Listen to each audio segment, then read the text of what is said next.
we're working on is that you may or may have not seen some of the press on the epidemic of sexually transmitted infections, in particular chlamydia, which they also call the silent infection. It's about 85% of chlamydia infections go untreated, undiagnosed, because there are no symptoms.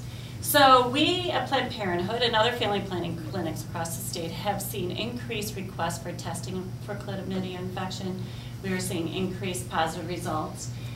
We've been working with an ad hoc group, an Alliance for Women's Health Care. It includes people from the University of Minnesota, Humphrey Institute. We've talked to people at the cities, different Hennepin County, Ramsey County, Dakota County. A lot of the people in the public health community have been alarmed in the rise of untreated sexually transmitted infections.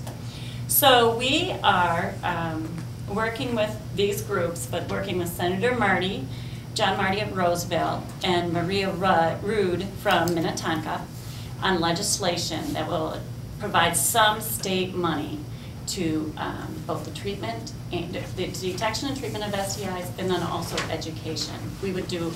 There is right now currently no state money that goes directly to STIs. What we're proposing right now is $1 billion for testing and treatment, and then $300,000 to the Department of Health so that they can hire an educator who would go out to the public health community and help educate them and try to get it down into the patient population. Another issue, whether or not, anyway, is called expedited patient therapy. The Department of Health would like doctors to have the ability to give a patient that comes in medication for their STI, but also either a prescription or actual medication for their partner, because often partners do not come in, and then there's reinfection.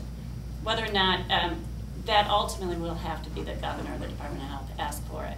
If they promise us that they would support it, we'll try to get that drafted into language also. Department of Health, the epidemiologists there really want to see this happen. And I have been working with them, and they say they are going to be putting that up their chain of command to see if the Commissioner of Health will support it, and then she also ultimately has to get signed off from the governor.